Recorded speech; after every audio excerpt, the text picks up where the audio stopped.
Hello, my dear friends. How are you doing? Hope you are having an amazing day and not having to deal with drama. Ready for new stories I have for you today? Let's go to the first one. And don't forget to listen to the end of the story, guys, to hear my insights. Enjoy the stories. And don't forget to like and subscribe. And of course, don't forget to leave a comment. This has been brewing for over a decade, and I'm not sure if I'm cold, bitter, or finally justified for what I did. I'm 33 now, and for the first time in my life, I feel like I have full control over my narrative. I've never posted here before, but I need to get this off my chest and hear from people who aren't emotionally tangled up in my family's dysfunction. Growing up, it was clear to everyone in our small town, extended family, and even random neighbors that my younger sister was the golden child. She was the miracle baby, born 6 years after me, after several miscarriages and a couple of surgeries my mother had gone through. I suppose they built her up in their minds before she even took her first breath, and when she arrived, they clung to her like she was made of diamonds and moonlight. From the time she was a toddler, she was told how special she was. I was the responsible one, the helper, the one who was supposed to understand when plans were canceled, gifts were uneven, or attention wasn't shared, because your sister needs this more than you do. I learned early on that my needs came second, if they were acknowledged at all. By the time I was in high school, the favoritism had gone from subtle to unbearable. I was working a part-time job after school, saving for college, volunteering to boost my applications, all while helping with housework and errands. Meanwhile, my sister partied, got caught sneaking out, went through a string of boyfriends, and still got a new car for her 16th birthday. I got my grandmother's old sedan with a broken AC and peeling paint. Don't get me wrong, I was grateful. But the discrepancy was glaring. My parents always brushed it off with, "She's just going through a phase," or "She needs more support right now." Then came the turning point. My grandmother passed away during my senior year of high school. She was the only adult in my life who treated me and my sister equally. I spent summers with her, wrote her letters, called her regularly, even when I was busy. She always told me she admired my discipline and work ethic. When she passed, it broke me. But then I learned that in her will, she had set aside $30,000 each for me and my sister to be used specifically for college expenses. She even had it legally noted that this money was to support our futures, not general family funds. I cried when I read that. It felt like she had reached across time and space to say, "I believe in you." I got a partial scholarship and had enough saved to cover the rest of my tuition and expenses. Still, I knew that $30K would be a game changer. It could help with graduate school, rent, textbooks, just a safety net for once in my life.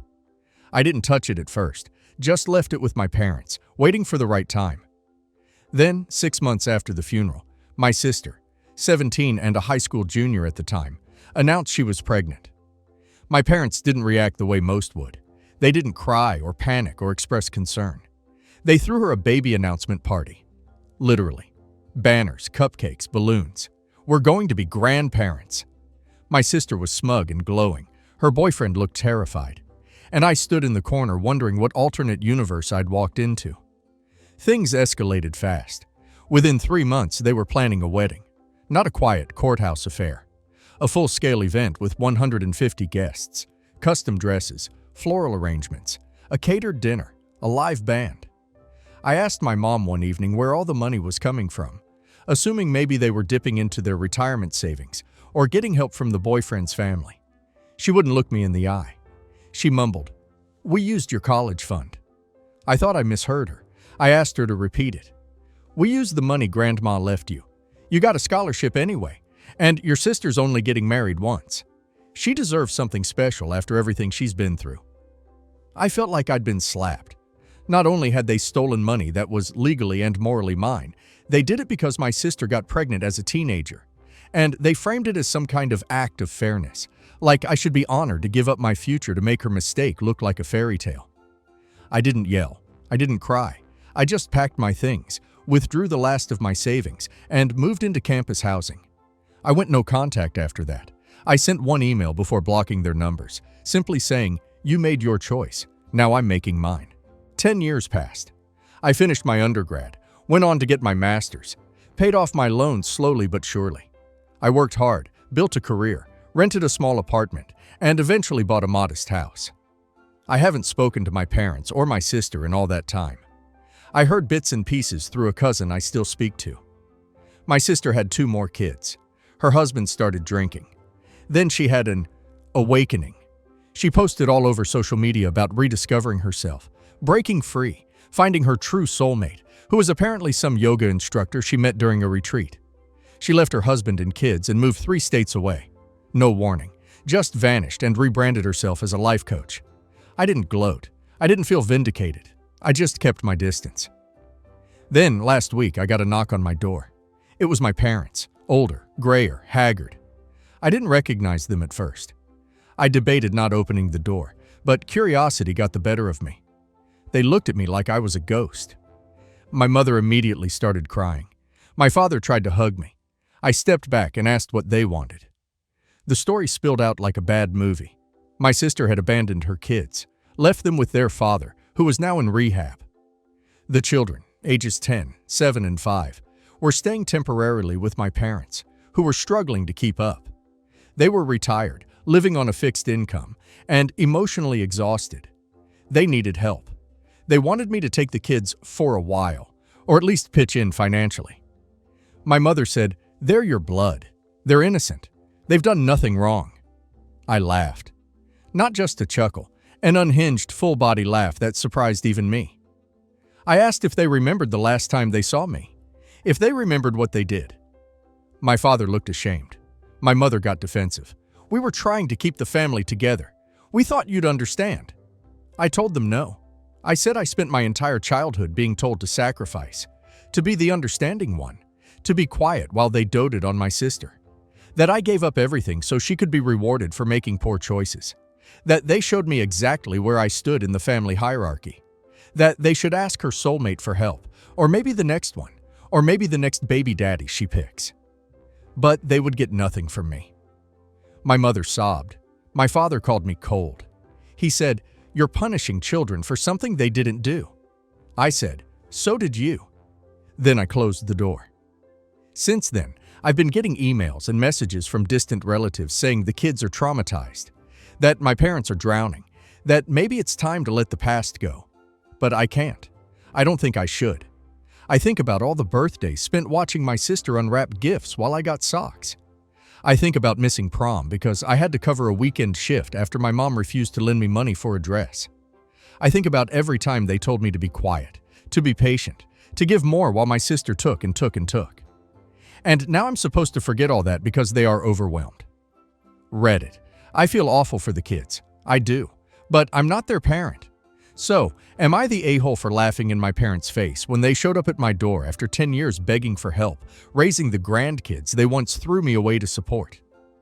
OP is definitely not the a-hole here. They made OP the scapegoat her entire life, while OP's sister got to be the golden child.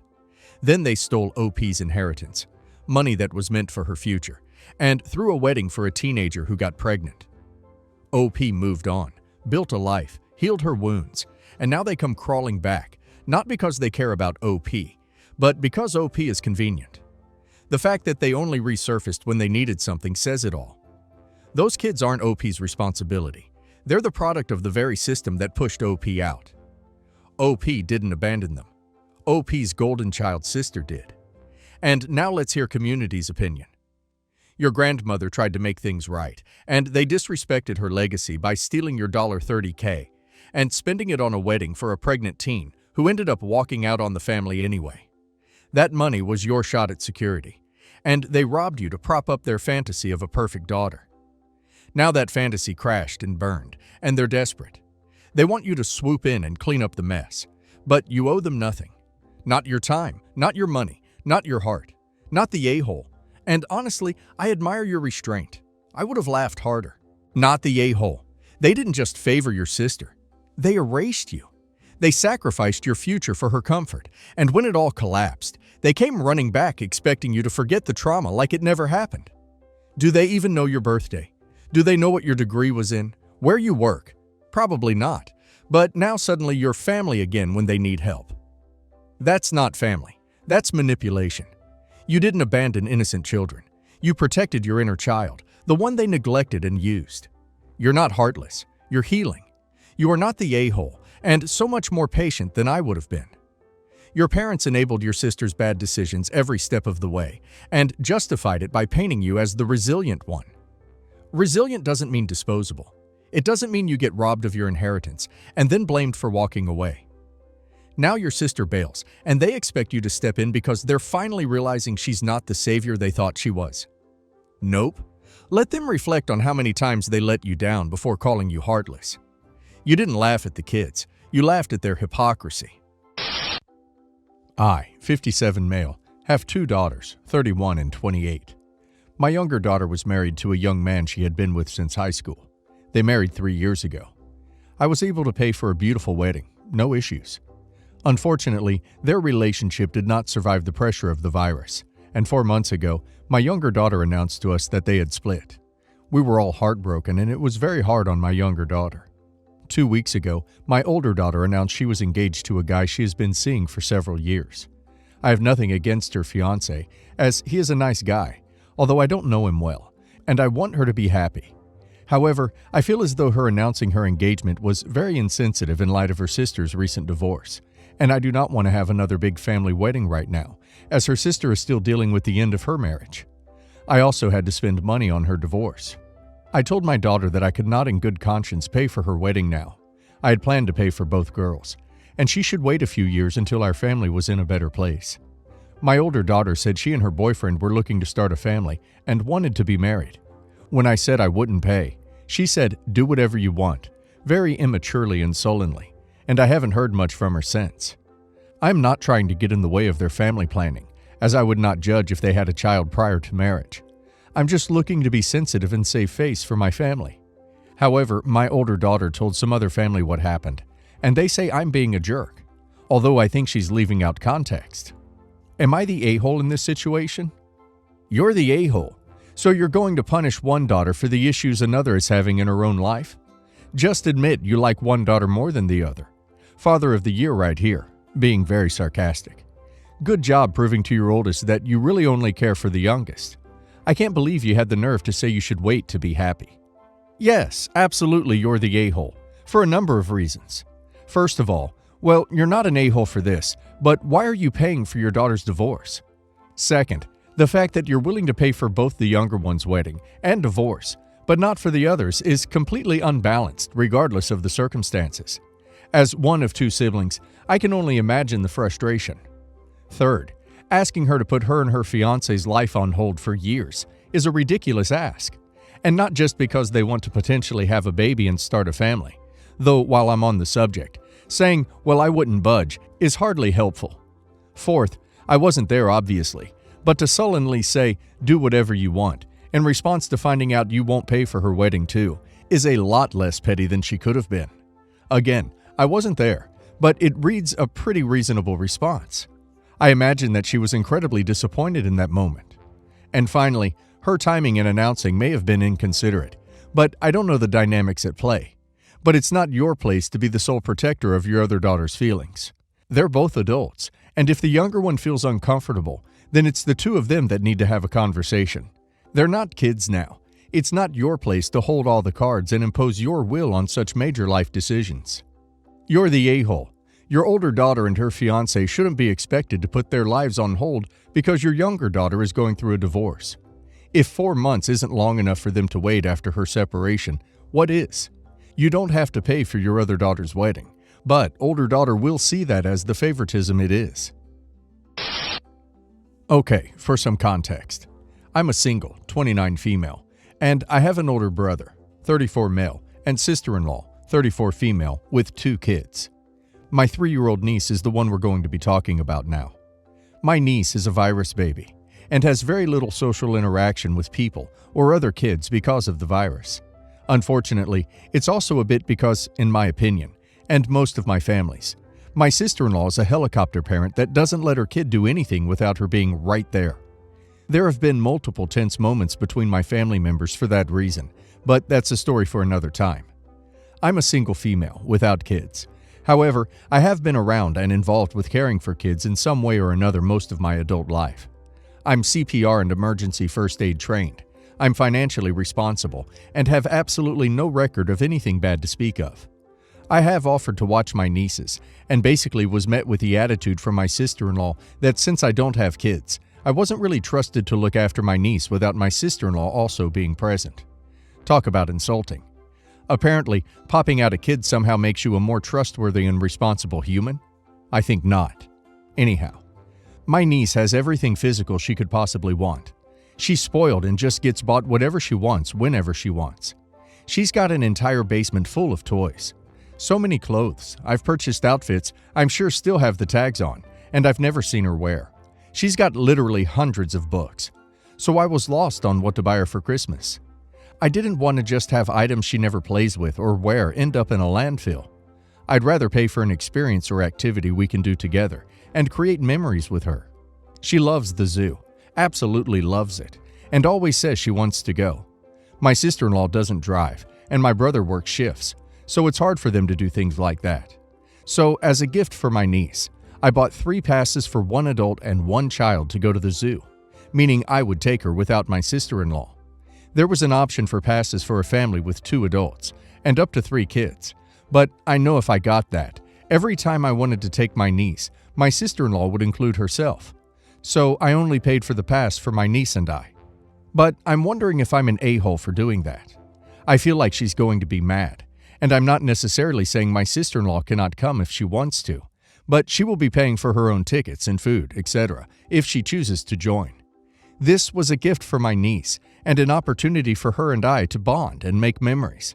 So I wanted it to be about her. My mom is implying I'm going to create drama and says I probably should have bought a family pass to be safe, because what if she never lets me take her? Now it's just wasted money, etc. So I ask, am I the a-hole for not getting a family pass and only paying for my niece and I? You're the a-hole. You are not owed one-on-one time with anyone's child, period. It's not your business how anyone raises their kid. Sounds like you already know your sister-in-law is not going to be okay with you taking her kid anywhere without her. You didn't talk to sister-in-law or your brother about this gift at all before going ahead and purchasing it. So on Christmas, it will be a surprise. I intend to take your kids somewhere special, and I'd prefer it be without you around. But I guess if you have to come along, I won't begrudge you. I just certainly wouldn't include you in the cost of the gift or experience. Your mom is right. You're definitely poking the bear. This isn't your kid. You know your sister-in-law's boundaries as a parent, and you're going to get a rise with this gift. You're the a-hole here for sure. You're the a-hole.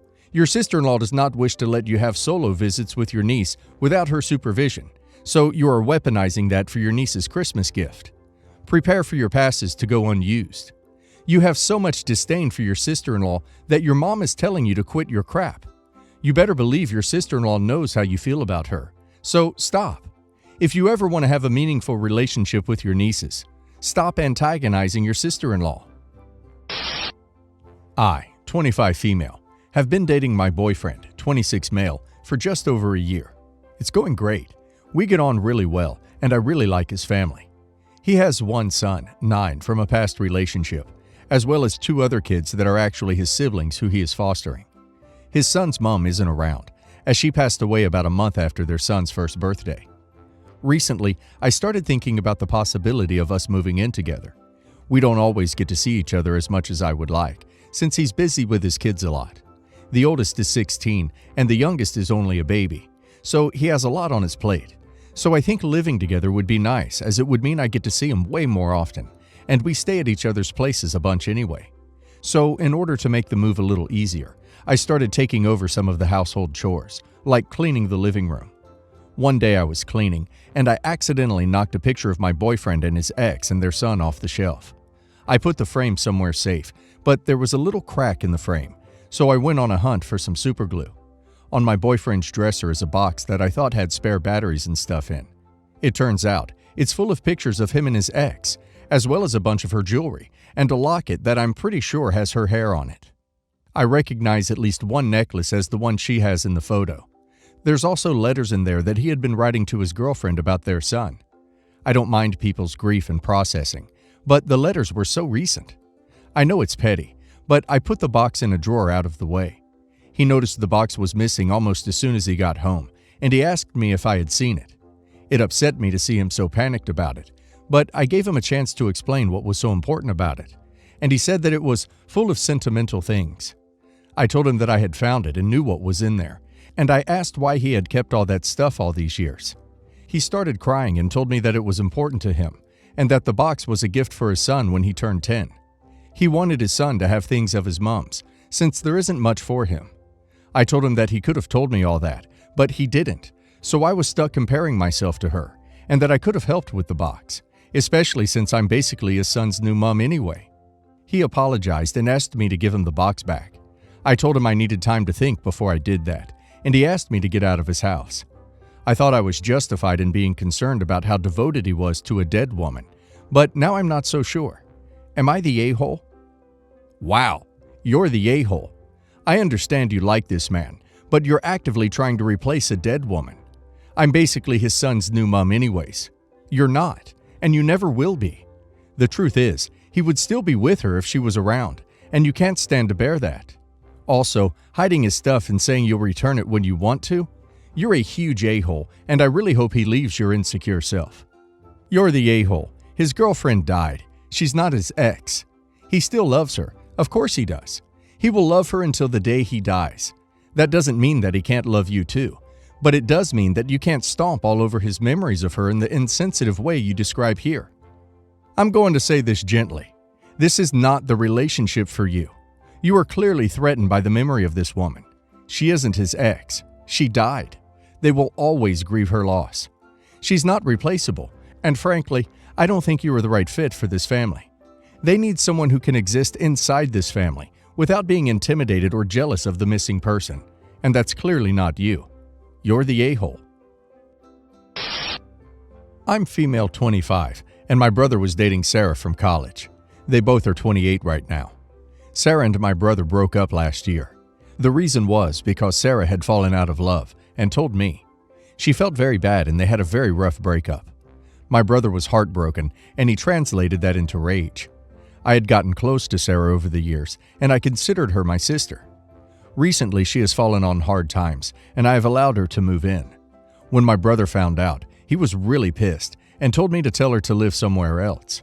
I told him no because whatever problems they had did not involve me. He got really pissed at me and screamed at me.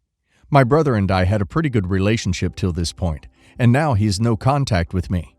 It's not just him though. The rest of my family has been calling me an a-hole for choosing her over my brother. Even my parents have been quiet about the topic, and I know that they think I'm in the wrong.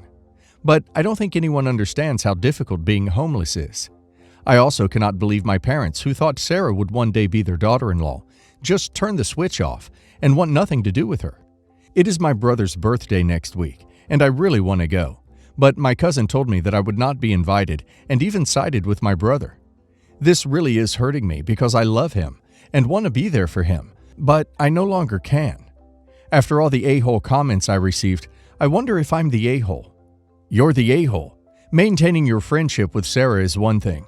Moving her into your house is something different. What in the world did you think was going to happen when you pulled this stunt? You're the a-hole, dude. I get it. She had fallen on hard times and you wanted to help her. It's your apartment, and you should be able to move anyone you want in. However, you did it with a person you knew would upset your brother. This was absolutely a bad idea, and now it's causing a family drama that was not worth it. Now, I don't think that you can even back out at this point. I don't think you're a bad person. It was just a really bad idea. You're the a-hole.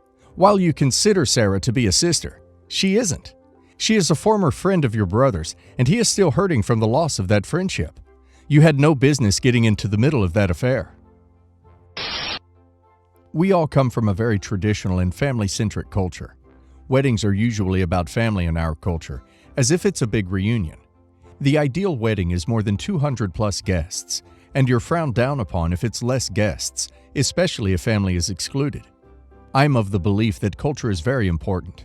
My wedding was amazing, and I made sure to make it both about me and my husband, but also about our families. We never agreed with the wedding is only about the couple's mindset. Nobody in our family agreed. So now my brother and his fiancée are about to get married in some months. I had a birthday dinner a few days ago, and my parents, my brother and his fiancée were invited.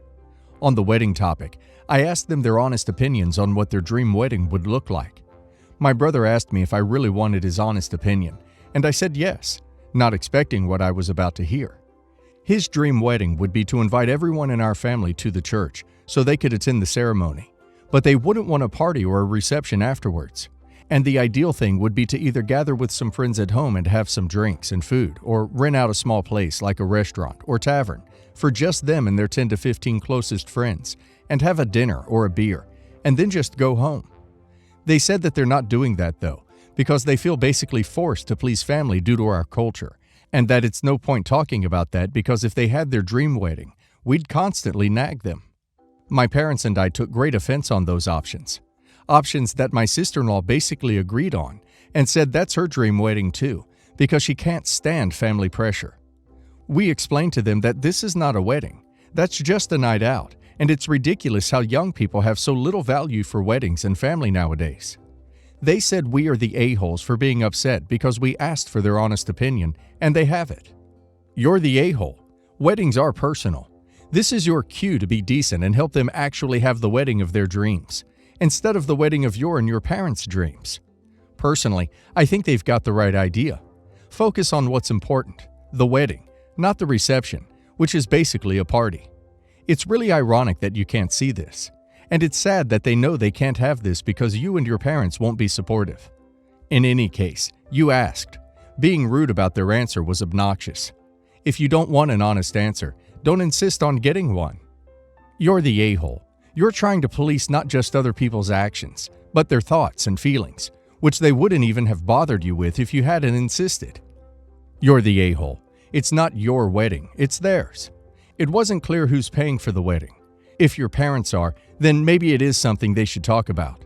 But if your brother and sister-in-law-to-be are paying, that makes you and your family even bigger a-holes for putting that additional financial pressure on them. Just because it's part of family's culture doesn't mean they have to agree with it.